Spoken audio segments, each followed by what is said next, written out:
2019 ఎన్నికల ముందు రిలీజ్ అయిన యాత్ర మూవీ రెండు తెలుగు రాష్ట్రాలను ఎంతగా ప్రభావితం చేసిందో అందరికీ తెలిసింది. ఇప్పుడు మళ్ళీ 5 ఏళ్ల తర్వాత అదే మహీవి రాఘవ దర్శకత్వంలో యాత్ర 2 ప్రేక్షకుల ముందుకు వచ్చింది.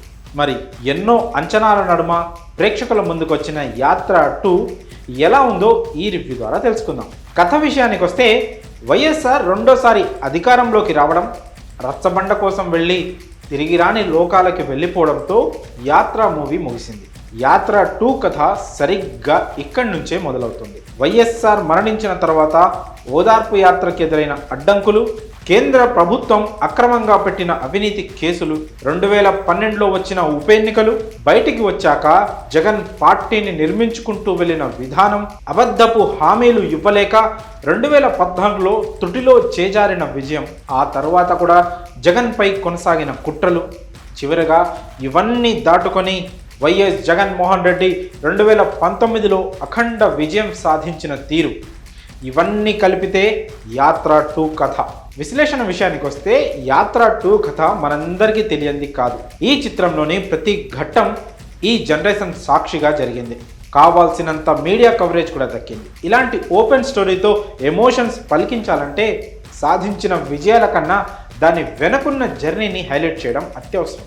దర్శకుడు మహీవి రాఘవ ఈ పాయింట్ని సరిగ్గా పట్టుకున్నాడు. జగన్ జర్నీని పూస గుచ్చినట్టు చూపిస్తూ ఆ ప్రయాణంలో ఎదురైన సవాళ్లను ఎలా దాటాడు అన్న అంశాలపై ఎక్కువ దృష్టి పెట్టాడు. ఇక్కడే యాత్ర 2 స్థాయి అమాంతం పెరిగిపోయింది.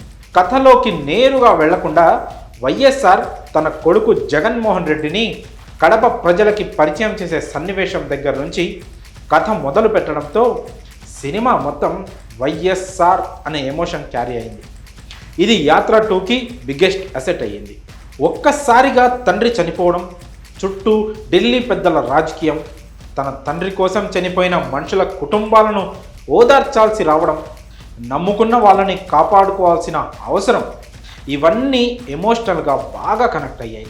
మధ్య మధ్యలో జగన్ కడపోడు సార్ అంటూ ఇచ్చిన ఎలివేషన్స్ వైసీపీ అభిమానులను ఒక రేంజ్లో ఆకట్టుకుంటాయి. ఇక ఢిల్లీ పెద్దల మాట వినకుండా జగన్ ఓదార్పు యాత్రని కంటిన్యూ చేయడం, ఆ ఆక్రోశం తట్టుకోలేక టీడీపీ కాంగ్రెస్ కలిసి జగన్పై అవినీతి ముద్ర వేసి జైలుకి పంపించి అతన్ని నాశనం చేయాలని చూడడంతో యాత్ర 2 ఫస్ట్ హాఫ్ ముగుస్తుంది. ఫస్ట్ హాఫ్ అంతా జగన్ రైజ్ అనుకుంటే సెకండ్ హాఫ్ అంతా జగన్ రూల్ అనే విధంగా యాత్ర 2 సాగింది. జైలు నుండి బయటకు వచ్చిన జగన్ తన వారి కోసం ఎన్ని కష్టాలు పడాల్సి వచ్చింది, పార్టీ నిర్మాణం కోసం ప్రజల్లోకి ఎంత బలంగా వెళ్ళాడు, 2014లో అధికారం ఎలా చేజారింది, ఆ తర్వాత ఎలాంటి పరిస్థితుల్లో ప్రజా సంకల్ప యాత్ర చేయాల్సి వచ్చింది, ఎలా 151 సీట్ల అఖండ విజయం సాధ్యమైంది అనే విషయాలపై దర్శకుడు ప్రత్యేక దృష్టి పెట్టి ఇదే సమయంలో జగన్ పాత్రని ఓ మాస్ హీరో స్థాయి ఎలివేషన్స్తో అద్భుతంగా చూపించాడు. స్వతహాగా జగన్ జర్నీలో అంతటి తెగింపు ఉండడం యాత్ర 2కి కమర్షియల్ టచ్ తీసుకొచ్చి పెట్టింది. అయితే చివరిలో జగన్ సీఎం అయ్యాక ప్రవేశపెట్టిన అద్భుతమైన పథకాల గురించి కొన్ని సీన్స్ ఉండుంటే బాగుండేదనిపిస్తుంది.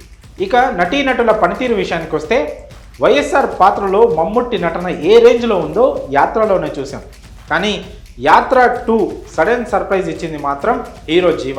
అతని నడత, మాట, కదలికలు, కవళికలు అన్నీ వైఎస్ జగన్మోహన్ రెడ్డిని అచ్చు గుద్దేశాయి. కథలో కొంత దూరం పోయాక ఇక మనకి స్క్రీన్పై జగన్ తప్ప ఎక్కడ జీవ కనిపించడంటే అతని యాక్టింగ్ ఏ స్థాయిలో ఉందో, ఆ పాత్ర కోసం ఎంతటి హోంవర్క్ చేశాడో ఇట్టే అర్థం చేసుకోవచ్చు. ఇక మిగిలిన నటుల్లో ముఖ్యంగా చెప్పుకోవాల్సింది శుభలేఖ సుధాకర్ గురించి. కడప కాంగ్రెస్ లీడర్ సాయి ప్రతాప్ పాత్రలో నటించిన శుభలేఖ సుధాకర్ ఈ క్యారెక్టర్ వచ్చిన ప్రతిసారి జగన్ గురించి చెప్పే డైలాగ్స్కి థియేటర్స్లో రీసౌండ్ రావడం పక్కా. మిగిలిన నటీనటులు అంతా తమ పాత్ర పరిధి మేర బాగానే నటించారు. ఇక టెక్నికల్ టీం విభాగానికి వస్తే యాత్ర 2కి అతిపెద్ద అసెట్ బ్యాక్గ్రౌండ్ స్కోర్. ఈ విషయంలో సంతోష్ నారాయణ్ వర్క్ని మెచ్చుకొని తీరాల్సిందే. మధి సినిమాటోగ్రఫీ అద్దరిపోయింది. ఇక ఎడిటింగ్, ఆర్ట్ వర్క్ అన్నీ ఈ సినిమాకి పర్ఫెక్ట్గా సెట్ అయ్యాయి. దర్శకుడిగా మహి కెపాసిటీ ఇప్పటికే అందరికీ తెలిసిన తన సినిమా రిలీజ్ అయిన ప్రతిసారి టెక్నీషియన్గా మహీవి రాఘవ మరికొంచెం మెరుస్తూ అందరినీ ఆశ్చర్యపరుస్తూనే ఉన్నాడు. ఒక రకంగా యాత్ర 2 మహి కెరియర్లో బెస్ట్ వర్క్ అని చెప్పుకోవచ్చు. ఈ సినిమాకు నటులు జీవ, మమ్ముట్టి, కథ, అలాగే మ్యూజిక్ మరియు డైరెక్షన్ ఈ సినిమాకు ప్లస్లుగా చెప్పుకోవచ్చు. జగన్ సీఎం అయ్యాక సీన్స్ లేకపోవడం, వైసీపీ పథకాల ప్రస్తావన తేకపోవడం ఈ సినిమాకు మైనస్గా ఉన్నాయి. ఈ సినిమాకి మేమిచ్చే రేటింగ్ 3.5/5. ఇక ఈ రివ్యూలో చివరి మాటగా, యాత్ర 2 తండ్రికి ఇచ్చిన మాట కోసం కొడుకు పడ్డ కష్టం. మరి ఈ సినిమాను మీరు చూసారా? మీరు చూస్తే మీకు ఎలా అనిపించిందో మీ అభిప్రాయాలను కామెంట్స్ రూపంలో తెలియజేయండి.